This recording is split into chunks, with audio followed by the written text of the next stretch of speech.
41차 사사기 19장. 이스라엘에 아직 왕이 없었을 때의 일이다. 에브라임 산악지대 깊숙한 곳에 한 레위인이 살고 있었다. 그는 유다 땅 베들레헴에서 한 여자를 첩으로 얻은 일이 있었다. 그런데 그 여자는 부정을 저지른 후 남편을 떠나 유다 베들레헴에 있는 자기 친정으로 달아나 넉 달째 머물고 있었다. 남편은 그 여자를 다시 데려오려고 종과 함께 나귀 2匹를 이끌고 길을 나섰다. 첩은 남편을 반갑게 맞아주었고 장인 또한 사위를 보고 반색을 했다.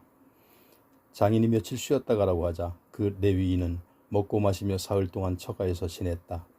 나흘째 되는 날 아침, 레위인이 길을 떠날 준비를 하자 장인이 그를 붙들었다. 이보게, 먼 길을 가려면 기운을 차려야 하지 않겠나. 좀 챙겨 먹고 가게나. 두 사람은 자리에 앉아 함께 먹고 마셨다. 그러다 장인이 사위에게 말했다. 이보게, 하룻밤만 더 묵고 가게나. 레위는 길을 떠나려 했지만 장인이 하도 붙잡는 바람에 주저앉아 그날 밤을 묵었다. 닷새째 되는 날 아침, 레위인이 길을 떠나려고 하자 장인이 또 말했다. 이보게, 기운을 차리고 오후에 떠나게나. 두 사람은 다시 자리에 앉아서 먹고 마셨다. 레위인이 다시 자기 첩과 종을 데리고 길을 나서려 하는데 장인이 말했다. 해도 다 저물어 가지 않은가. 오늘 밤은 여기서 기분 좋게 지내고 내일 아침 일찍 떠나도록 하게나. 하지만 레위는 오늘만은 그럴 수 없다면서 첩과 함께 안장을 씌운 나귀 2匹를 이끌고 여부수를 향해 길을 떠났다. 여부수는 예루살렘의 옛 지명이다. 여부수 가까이에 이르렀을 때 해가 뉘엿뉘엿 저물어가고 있었다. 종이 레위인에게 말했다. 주인님, 오늘은 여부수 사람의 성으로 들어가서 묵도록 하시지요. 주인이 대답했다. 아니다. 우리가 어떻게 이스라엘 사람이 살지 않는 이방 성읍에 들어가서 밤을 보낼 수 있겠느냐. 기브아로 가자꾸나. 주인은 이렇게 덧붙였다. 기브아나 라마 중 한 곳에 가서 밤을 지내자. 그들은 길을 재촉하여 베냐민 지파의 땅인 기브아 가까이에 이르렀다. 그때 해는 이미 지고 말았다. 그들은 거기에서 밤을 지내기로 하고 성읍 광장에 앉아 있었다. 하지만 아무도 자기 집에 와서 밤을 지내라고 청하는 사람이 없었다. 저녁이 되었을 때 한 노인이 들에서 일을 마치고 집으로 돌아가고 있었다. 노인은 에브라임 산악지대 출신으로 기브아에 와서 사는 사람이었다. 그곳 기브아 사람들은 모두 베냐민 지파 사람들이었다. 노인은 집으로 돌아가다가 길거리에 앉아있는 나그네 일행을 보고 말을 걸었다. 당신들은 어디로 가는 길이요? 또 어디서 오는 길이요? 레위인이 대답했다. 유다 베들레헴에서 오는 길입니다. 에브라임 산악지대 북쪽에 살고 있지요. 저는 주의 집에서 일하는 몸이라 그리로 돌아가는 길입니다. 하지만 아무도 우리 일행을 맞아주는 사람이 없군요. 우리한테는 나귀에게 먹일 겨와 여물도 있고 저와 제 첩과 종이 먹을 양식과 포도주도 넉넉합니다. 우리에게는 필요한 것이 아무것도 없습니다. 그러자 노인이 말했다. 우리 집으로 가시지요. 우리 집에도 여러분을 대접할 정도는 다 있습니다. 이런 길거리에서 밤을 샐 수는 없는 일이지요. 노인은 레위인 일행을 데리고 자기 집으로 들어가서 나귀에게 먹을 것을 주었다. 또 그들은 발을 씻을 후 먹고 마셨다. 그들이 한창 편안하게 쉬고 있는데 성읍의 불량배들이 우르르 몰려와서 그 집을 에워쌌다. 불량배들은 문을 두드리며 집주인에게 외쳤다. 노인장, 오늘 저녁 이 집에 들어간 남자를 내놓으시오. 그 사람을 강간해야겠소. 집주인은 바깥으로 나가서 그들을 달랬다. 이것 보시오. 그런 짓들은 제발 하지 마시오. 우리 집에 찾아온 손님인데 어찌 그럴 수가 있단 말이오. 그것은 사람의 도리가 아니잖소. 우리 집에 내 처녀딸도 있고 그 사람의 첩도 있어. 그러니 그들을 여러분에게 데려다 줄 테니 당신들 좋을 대로 하구려. 하지만 이 사람은 안 돼요. 이 사람에게는 제발 못된 짓을 하지 마시오. 그러나 불량배들은 막무가내였다. 레위는 하는 수 없이 자기 첩을 그들에게 넘겨주었고 그들은 그 여자를 밤새도록 교대로 겁탈하고 새벽녘에야 놓아주었다. 날이 셀 때가 되어서야 여자는 겨우 남편이 묵고 있는 집 앞에까지 와서 쓰러졌다. 그러고는 날이 환히 밝을 때까지 거기에 누워 있었다. 레위인 남편이 길을 떠나려고 집을 나와보니 자기 첩이 두 손으로 문빗장을 잡은 채 쓰러져 있는 게 아닌가. 그는 자기 첩을 흔들면서 말했다. 여보, 길을 떠납시다. 하지만 아무런 기척이 없었다. 그래서 그는 첩의 시신을 나귀에 태우고 집으로 돌아갔다.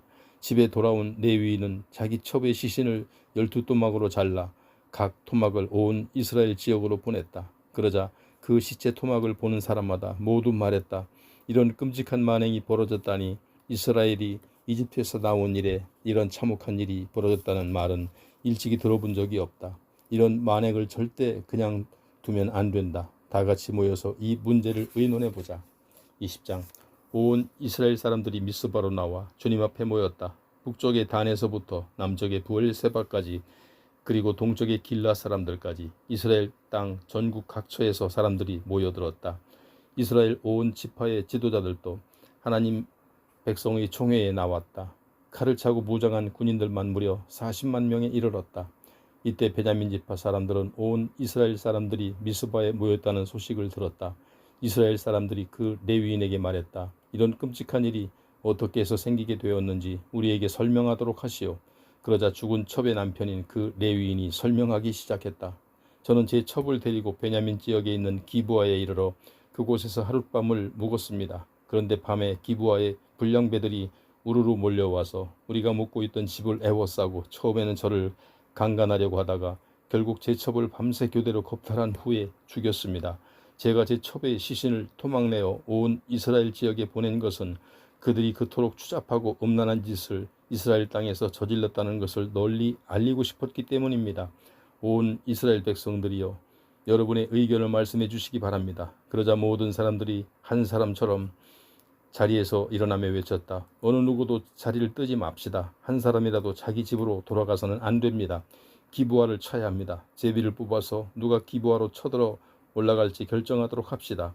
이스라엘 전체 지파 가운데서 100명에 10명씩, 1000명에 100명씩, 10,000명에 1000명씩을 뽑아서 군대를 위해 식량을 조달하는 일을 하게 합시다. 군대를 기브아로 보내서 그들이 이스라엘 땅에서 저지른 만행을 징벌하도록 합시다. 이스라엘 사람들이 모두 하나가 되어 기브아를 치기로 마음을 모았다. 이스라엘 각 지파 사람들은 베냐민 지파에 사람을 보내어 말을 전했다. 당신네 지파 사람들이 이런 끔찍한 만행을 저지르다니 어찌된 일이오. 그런 못된 짓을 저지른 불량배들을 우리에게 넘겨주시오. 이스라엘에서 그런 악한 일이 없어지도록 우리가 그들을 징벌하겠소. 하지만 베냐민 지파 사람들인 이스라엘 동포의 말을 들으려 하지 않았다. 오히려 베냐민 지파 사람들은 기브아에 모여 다른 이스라엘 지파 사람들과 싸울 준비를 하기 시작했다. 기브아에 살고 있는 사람들 중에서 뽑은 700명의 전사들 외에도 26,000명의 베냐민 지파 사람들이 싸우겠다고 모여들었다. 이 사람들 중에 뽑힌 전사 700명은 모두가 왼손잡이들로 이들이 무린매로 돌을 던지면 한 치의 오차 없이 정확하게 목표물에 맞추는 돌팔매질의 명수들이었다. 여기에 맞서 싸울 이스라엘 각 지파의 군인들은 모두 40만 명으로 칼로 무장을 하고 있었다. 이스라엘 사람들은 베델 성소로 올라가 하나님께 여쭈었다. 우리 중 누가 먼저 베냐민 지파를 치러 올라갈까요? 주께서 대답하셨다.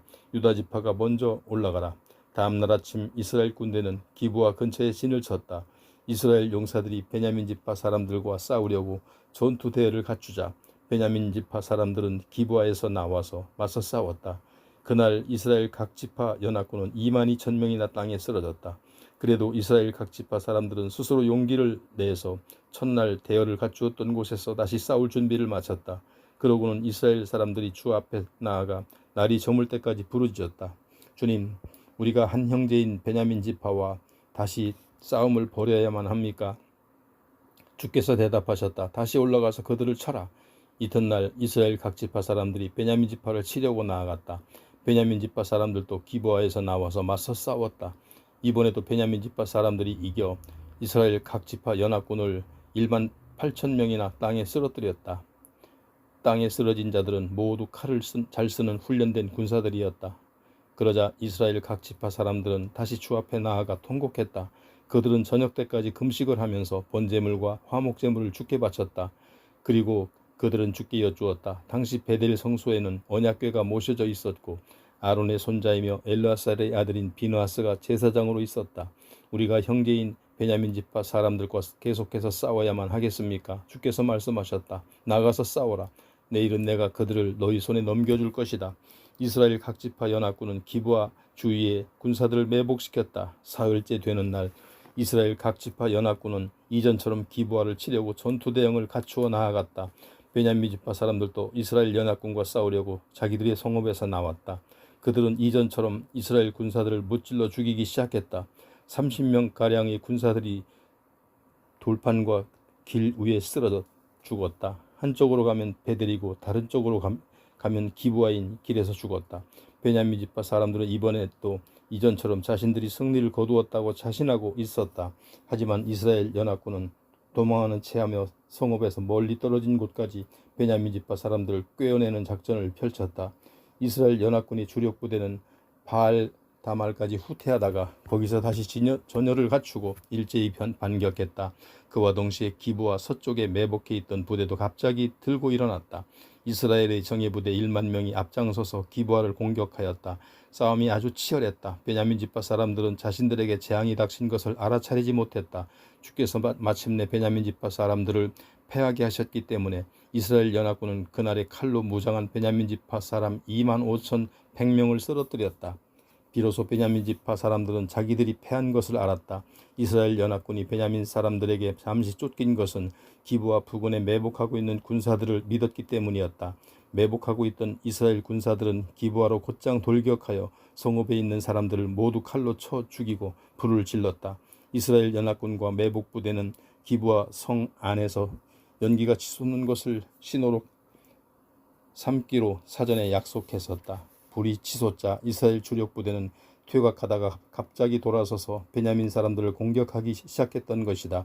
한편 이스라엘 군사 30명가량을 쓰러뜨린 베냐민 사람들은 지난번 전투처럼 이번에도 자신들이 이겼다고 생각했다.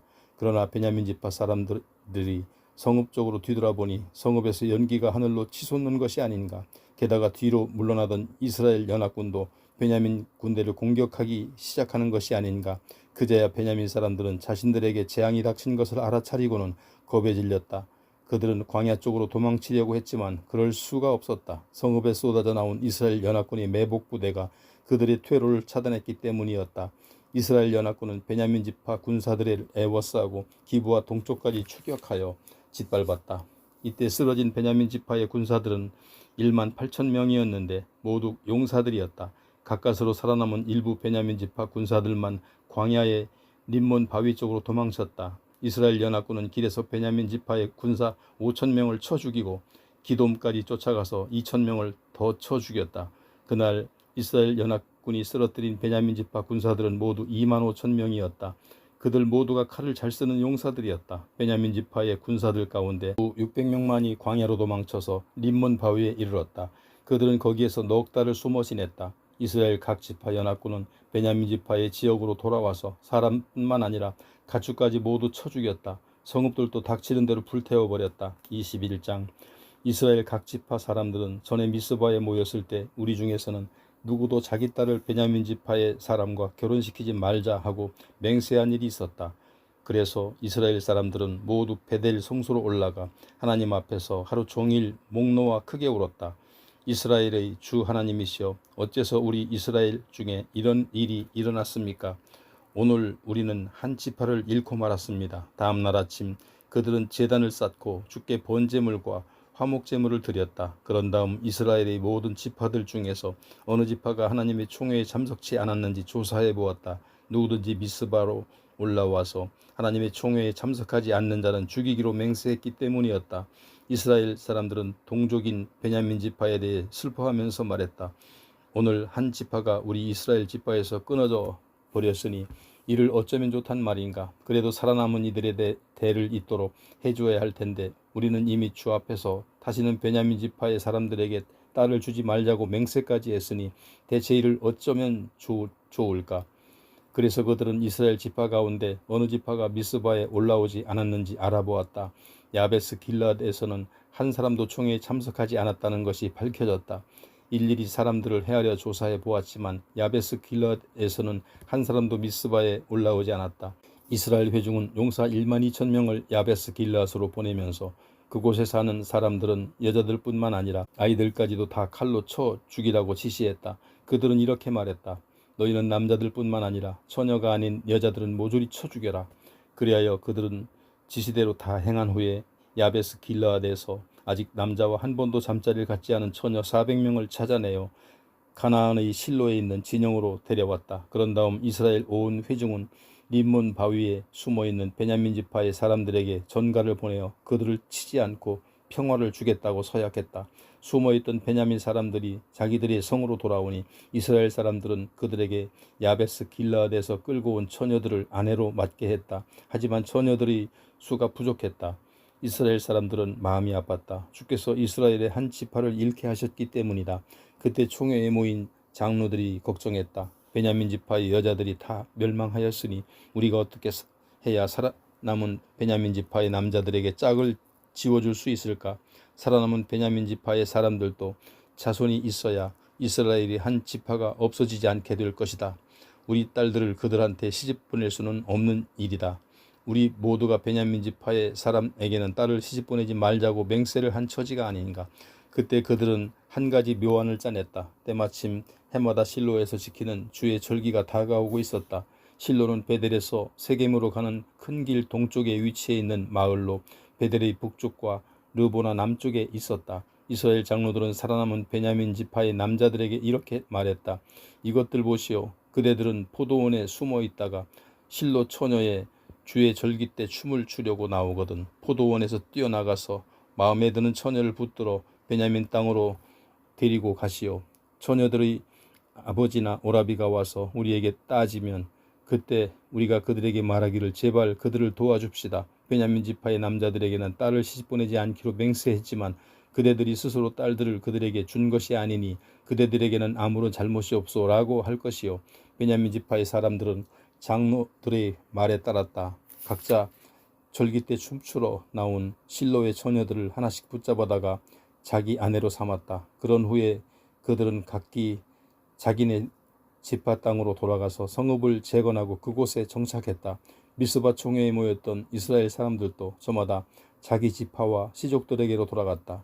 당시에는 이스라엘에 왕이 없었다. 그래서 저마다 자기 뜻에 따라서 하고 싶은 대로 하면서 살았다. 룻기 1장. 사사들이 이스라엘을 다스리던 시절 그 땅에 기근이 크게 든 적이 있었다. 그래서 유다 베들레헴에 살던 한 남자가 기근을 피해 아내와 두 아들을 데리고 모압 지방으로 떠났다. 그 남자의 이름은 엘리멜렉이요 아내는 나오미이고 두 아들은 각기 말론과 기리온이었다. 이들은 유다 베들레헴 출신으로 에브라 집안의 사람들이었다. 그들은 한동안 모압 지방에서 살았다. 그러던 중 나오미의 남편인 엘리멜렉이 아내 나오미와 두 아들을 남겨둔 채 먼저 세상을 떠났다. 그리고 엘리멜렉의 두 아들은 모압 여인들을 아내로 맞았다. 큰 며느리 이름은 룻이었고 작은 며느리 이름은 오르바였다. 그들이 모압 땅에서 10년쯤 살았을 때 말론과 기련도 세상을 떴다. 그리하여 나오미는 남편과 두 아들을 다 여위고 홀로 남게 되었다. 그 무렵 주께서 이스라엘 백성을 돌보시어 유다 땅에 풍년이 들었다는 소문이 들려왔다. 나오미는 두 며느리와 함께 모압을 떠나 고향으로 돌아갈 채비를 했다. 두 며느리와 함께 유다 땅을 향해 길을 떠나던 중 나오미가 두 며느리에게 말했다. 얘들아, 너희는 친정으로 돌아들 가거라. 너희가 죽은 내 아들들과 나한테 잘해 주었으니 주께서도 너희를 잘 보살펴 주시기를 빈다. 주께서 너희를 돌보셔서 새 남편을 만나 행복한 보금자리를 꾸미기 바란다. 그런 다음 나오미는 두 며느리에게 입을 맞추고 작별 인사를 했다. 그러자 두 며느리는 크게 울음을 터뜨리며 말했다. 어머님, 저희는 어머님과 함께 어머님의 동족에게로 가겠습니다. 나오미가 말했다. 아니다. 내 딸들아, 돌아들 가거라. 어쩌자고 나하고 같이 가려고 하느냐. 내 아들을 더 낳아서 너희에게 남편이라고 되게 해줄 수 있다면 모를까. 안 될 말이다. 이제 너희는 친정으로 돌아가거라. 나는 너무 늙어서 다시 결혼할 수도 없는 몸이 아니냐. 설령 나에게 아직 희망이 남아 있어서 오늘 밤이라도 남편을 맞아들여 자식을 낳는다고 치자. 그렇다고 해도 그 아이들이 자랄 때까지 너희가 마냥 기다릴 수도 없지 않느냐. 그건 정말 안 될 말이다. 나야 어차피 주께서 벌받을 신세라고 하지만 너희들까지 그렇게 될 수는 없지 않느냐. 너희가 불행해지는 꼴은 내가 못 본다. 두 며느리는 다시 소리 높여 울었다. 그런 다음 둘째 며느리인 오르바는 시어머니에게 작별 인사를 하고 돌아섰다. 그러나 룻은 시어머니 곁을 절대 떠나려 하지 않았다. 나오미가 다시 타일렀다. 얘야, 내 동서는 자기 동족들과 함께 신에게로 돌아가지 않았니? 너도 어서 내 동서를 따라 돌아가거라. 롯이 말했다. 저에게 돌아가라고 강요하지 마세요. 저는 어머님 가시는 곳에 함께 가고 어머님 머무시는 곳에 함께 머물겠어요. 어머님의 동족이 제 동족이고 어머님이 섬기시는 하나님이 제 하나님입니다. 어머님이 눈 감으시는 곳에서 저도 눈을 감겠어요. 어머님 곁에 묻히겠어요. 주께서 설령 제게 심한 벌을 내리신다고 해도 저는 어머님 곁을 떠나지 않겠어요. 죽음이 갈라놓기 전에는 전 어머님 곁을 결코 떠나지 않을 것입니다. 나오미는 룻이 그토록 자기 곁을 떠나지 않겠다고 굳게 다짐하자 더 이상 아무 말도 하지 않았다. 두 사람은 길을 떠나 마침내 베들레헴에 다다랐다. 베들레헴에 도착하자 이들 두 사람 때문에 성 안이 떠들썩했다. 아니 이게 누구야? 나오미 아니야? 그러자 나오미가 그들에게 말했다. 이제는 나를 나오미라고 부르지 말아요. 대신에 마라라고 불러줘요. 전능하신 분께서 내 인생이 이 지경 되도록 괴롭게 하셨기 때문이라오. 내가 이곳을 떠날 때는 아쉬운 것 하나 없이 떠났지만 이제는 주께서 빈손으로 나를 돌아오게 하셨다오. 그러니 나오미란 이름은 내게 가당치 않소.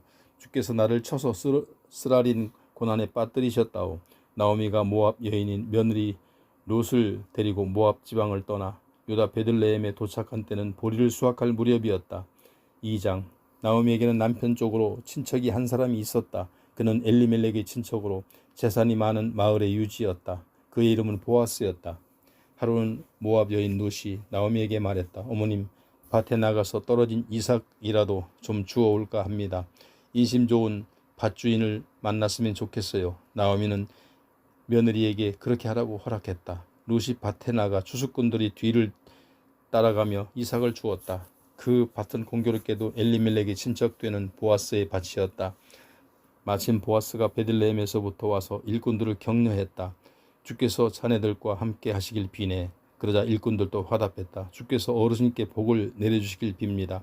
보아스가 일꾼들을 거느리고는 감독에게 물었다. 그런데 저 젊은 여인은 누구인가? 감독이 대답했다. 저 여인 말씀이신가요? 그녀는 나오미와 함께 모압 지방에서 돌아온 모압 여인이라고 하더군요. 추수꾼들을 따라가며 이삭이라도 줍게 해달라고 하더니 아침부터 지금까지 오두막에서 잠깐 쉰 것을 빼고는 저렇게 계속 일하고 있습니다. 보아스가 룻에게 말했다. 세댁, 내 말 좀 들어봐요. 이삭을 주우러 다른 밭으로 가지 말고 우리 밭에서 일하는 아낙네들과 같이 다니도록 하시오. 우리 밭에서 추수하는 일꾼들을 잘 살펴서 항상 그들 뒤를 따라다니도록 하시오. 내가 젊은 남자에게는 덱을 건드리지 말라고 단단히 일러두었소. 이삭을 줍다가 목이 마르면 일꾼들이 항아리에 길어다 놓은 물이 있으니 언제든지 따라 마시도록 하시오. 그러자 롯은 엎드려 절하며 말했다. 한낱 이방 여자에 불과한 저에게 이렇게까지 잘 대해 주시니 몸둘 바를 모르겠습니다. 보아스가 롯에게 말했다. 남편이 세상을 떠난 뒤에 댁이 시어머님을 어떻게 정성껏 모셨는지 내가 다 들어서 잘 알고 있어. 정든 고향과 부모님 품을 떠나 낯선 사람들이 사는 이 땅으로 오게 된 내력도 잘 알고 있어. 주께서 댁이 지금까지 살아온 모습을 보시고 그대로 갚아주시길 바라오. 이스라엘의 하나님께서 안식처를 찾아 자기 품 안에 들어온 댁에게 넉넉히 베풀어 주시기를 비오. 롯이 말했다. 어르신 정말 고맙습니다. 어르신의 몸종만도 못한 이 몸을 그토록 위로해 주시니 너무나 고마울 따름입니다. 끼니 때가 되자 보아스가 롯에게 말했다. 이리와 빵을 떼어 초장에 찍어 먹어보세요. 롯이 추수꾼들 곁에 앉으니 그들이 볶은 곡식을 건네주었다. 롯이 배불리 먹고도 음식이 남았다. 롯이 이삭을 주우려고 일어나자 보아스가 일꾼들에게 일러두었다. 저 여인이 이삭을 줍더라도 절대 싫은 소리를 하지 말게. 오히려 조금씩 이삭을 뽑아 흘려서 저 여인이 이삭을 많이 주울 수 있도록 해주게. 롯은 밭에서 저녁 때까지 이삭을 주었다. 이삭을 떨어보니 보리가 무려 1에바나 되었다. 롯은 그것을 가지고 마을로 돌아가 시어머니께 보여드렸다. 배불리 먹고 남겨온 볶은 곡식도 시어머니께 드렸다. 시어머니가 물었다. 얘야, 오늘 어디서 이삭을 주었느냐? 어느 밭에서 일했느냐? 너에게 이토록 잘해주신 분에게 주께서 복을 내려주시기를 빈다. 롯이 어느 집 밭에서 일했는지를 시어머니께 말했다. 오늘 제가 이삭을 주운 밭의 주인은 보아스라고 하더군요. 그러자 나오미가 며느리에게 말했다. 주께서 그분에게 복을 내려주셨으면 좋겠다. 그분은 먼저 세상을 뜬 우리 식구들에게도 그렇게 잘 해주시더니 이제는 살아있는 우리에게까지도 그토록 잘해주시는구나. 그는 우리 집안과 친척이다. 우리를 맡아서 보호해 주어야 할 분들 가운데 한 사람이야. 모압 여인 루시 말했다. 그분은 자기 집 추수가 다 끝난 때까지 자기 집 일꾼들과 같이 다니라고도 하시더군요. 나오미가 며느리 룻에게 말했다. 그래 얘야, 다른 밭엔 가지 말고 그분 집안의 아낙네들과 꼭 붙어 다녀라. 다른 밭에 가면 남정네들에게 시달림을 당할지도 몰라. 룻은 보리 수확은 물론 밀 수확이 다 끝날 때까지 보아스 집안의 아낙네들을 따라다니면서 이삭을 주었고 그것으로서 시어머니를 모시고 살았다. 3장. 어느 날 시어머니 나오미가 룻에게 말했다. 아가, 내가 네 남편감을 좀 찾아봐야겠구나. 너도 행복한 보금자리가 있어야지. 네가 보아스 집안의 아낙네들을 따라다니며 이삭을 주워오곤 했다만 사실 그 집 주인인 보아스는 우리 친척이 아니냐. 오늘 밤에 그분이 타작마당에서 보리를 까부르고 계실 거야. 그러니 너는 목욕을 하고 새 옷으로 몸단장을 한 다음 그분이 일하고 있는 타작마당으로 내려가거라. 그분이 저녁을 다 먹을 때까지 눈치채지 못하도록 조심하여라. 그분이 어디에서 잠을 자는지 잘 알아두었다가 그분이 잠자리에 들면 너는 그분의 발집계로 가서 이불을 가만히 들치고 거기에 누워라. 그 다음부터는 그분이 하는 대로 맡기면 될 것이다. 룻이 시어머니에게 대답했다. 예 어머님, 어머니께서 이르신 대로 하겠어요. 룻은 보아스의 다장마당으로 내려가서 시어머니가 시킨 대로 했다. 보아스는 배부르게 먹고 마신 후 기분이 좋아져서 곡식단을 쌓아놓은 낫가리 곁에 누웠다. 룻은 가만히 보아스 발치개로 다가가서 이불을 들치고 누웠다. 한밤중이 되었을 때 보아스가 돌아눕는데 웬 여인이 자신의 발치개에 누워있는 것이 아닌가. 보아스가 깜짝 놀라며 물었다. 당신은 누구요? 그러자 룻이 대답했다. 저는 어르신의 여종 룻입니다. 어르신께서는 우리 집안을 보살펴 주셔야 할 분이 아니신가요? 이 몸을 어르신의 옷자락으로 덮어주세요. 보아스가 말했다. 주께서 그대에게 복 내려 주시길 비요. 어지간하면 가난하던 부유하던 젊은 남자를 따라 나설 법도 한데 그대는 그렇게 하지 않는구려. 이렇게까지 어머님을 모시려고 하다니 그대의 효성이 참으로 갸륵하구려. 두려워하지 마시오. 그대가 내게 청한 대로 내가 다 하리다.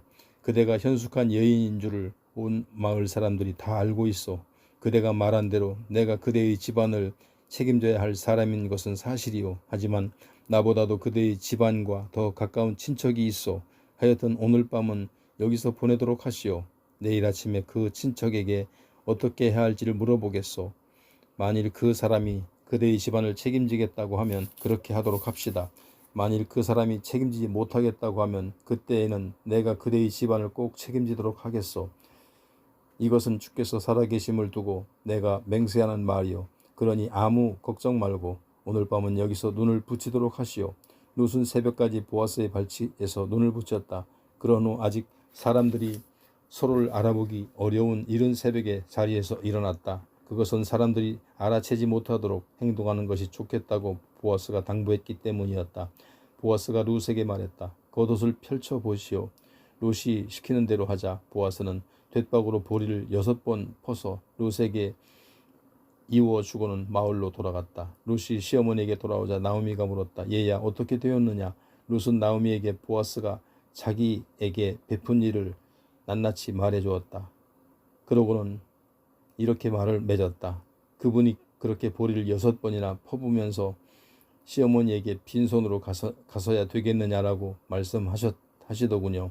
그러자 시어머니 나오미가 말했다. 됐다 얘야. 이제는 일이 어떻게 되어가는지 잘 지켜보아야겠구나. 그분은 분명 오늘 안으로 이 일을 다 마무리 지을 것이다. 4장. 한편 보아스는 성문 앞 광장에 높은 데 올라가 자리를 잡고 앉아 있었다. 때마침 그가 말했던 엘리멜렉 집안의 가장 가까운 친척이 지나가고 있었다. 보아스가 그에게 소리쳤다. 여보시오. 이리 좀 올라와 보시오. 그 사람이 올라와서 보아스 옆에 앉았다. 보아스는 또 마을의 장로들 10분을 오시게 했다. 장로 어르신들도 모두 자리를 잡고 앉았다. 보아스는 엘리멜렉의 집안을 책임져야 할 가장 가까운 그 친척에게 말했다. 잘 아시다시피 모압에서 돌아온 나오미가 우리 친척인 엘리멜렉의 밭을 팔겠다고 내놓았어. 여기 모인 여러분들과 우리 마을의 어르신 장로들 가운데 당신에게 분명히 해둬야 할 것이 있어. 당신이 나오미 집안의 가장 가까운 친척이므로 그 집안을 책임져야 할 의무가 있으니 그 밭을 사도록 하시오. 그러나 그렇게 하지 못하겠다면 지금 이 자리에서 나에게 분명하게 말해 주시오. 당신이 책임지지 못하겠다면 그 다음으로 책임져야 할 사람은 바로 나이기 때문에 하는 소리요. 그러자 가장 가까운 그 친척이 말했다. 내가 그 집을 돌보는 책임을 다하리라. 그러자 보아스가 그 사람에게 다시 말했다. 당신이 그 밭을 나오미에게서 사는 날 남편을 잃고 홀로 된 모압 여인 룻도 함께 책임져야 합니다. 그 여인에게 아이가 생겨야 죽은 사람의 대를 이을 수가 있지 않겠소? 그러자 가장 가까운 그 친척이 말했다. 그래요? 그렇다면 내 재산만 축나게 생겼으니 나는 그 집안을 책임질 수 없소. 그러니 당신이 그 집안을 책임지시오. 옛적에 이스라엘에서는 사람들이 자기 고난을 떠넘기거나 또는 재산을 사고 팔 때에 그 사실을 확장지으려면 상대방에게 자기 신발 한 짝을 벗어주는 관습이 있었다. 그 신발 한 짝은 거래가 성립되었다는 증거물이었다. 가장 가까운 그 친척이 보아스에게 당신이 그 땅을 사시오 라고 말하면서 자기 신발 한 짝을 벗어주었다. 보아스가 마을의 웃 어른들과 거기에 모인 사람들에게 말했다. 엘리멜렉과 말론과 기련의 소유였던 모든 것을 내가 나오미에게서 사겠습니다. 오늘 이 자리에 모이신 여러분들께서 이 일의 증인이 되십니다. 또한 말론의 아내 모압 여인 룻을 나의 아내로 맞아들여서 죽은 사람의 이름이 길이 이어지도록 하겠습니다. 그의 이름이 고인의 친척들과 마을 사람들의 기억 속에서 사라지지 않게 하겠습니다. 여러분이 오늘 이 일의 증인들이십니다. 그러자 성문 광장에 모여있던 마을 사람들과 장로들이 대답했다. 이 일에 우리가 증인이 되었소. 주께서 그대의 집안으로 들어가는 그 여인에게 많은 자손을 주시어 이스라엘 집안을 일으켜 세울 라헬과 레아처럼 해주시기를 빕니다. 또 주께서 그대를 에브랏에서 유력한 인물이 되게 하시고 베들레헴에서 이름을 크게 떨칠 수 있도록 해주시기를 비오. 주께서 그 젊은 여인을 통하여 그대에게 자손을 낳게 해주시어 그대의 집안이 다말과 유다 사이에서 태어난 베레스의 집안처럼 되기를 비오. 이리하여 보아스는 룻을 아내로 맞아 그 여인과 잠자리를 가졌다. 주께서 그 여인에게 임신을 허락해 주시니 그녀가 아들을 낳았다. 마을의 아낙네들이 나오미에게 말했다. 주를 찬양합니다. 그분께서 오늘 당신 집안에 대가 끊이지 않게 아들을 주셨군요. 이 아이가 이스라엘의 이름을 떨치기를 빕니다. 이 아이가 당신에게 살아갈 보람을 안겨주겠군요. 자라게 되면 늙음하게 당신을 잘 모시겠지요. 당신 며느리는 7 아들보다 낫습니다. 나오미는 그 아이를 데려와서 고이 잘 길렀다. 이웃 아낙네들은 나오미에게 아들이 생겼어 라고 말하며 그 아이에게 오벳이라는 이름을 붙여주었다. 그가 바로 다윗의 할아버지요 이새의 아버지시다. 유다의 아들인 베레스의 족보는 다음과 같다. 베레스는 헤스론을 낳고 헤스론은 람을 낳고 람은 암미나답을 낳고 암미나답은 나손을 낳고 나손은 살몬을 낳고 살몬은 보아스를 낳고 보아스는 오벳을 낳고 오벳은 이새를 낳고 이새는 다윗을 낳았다.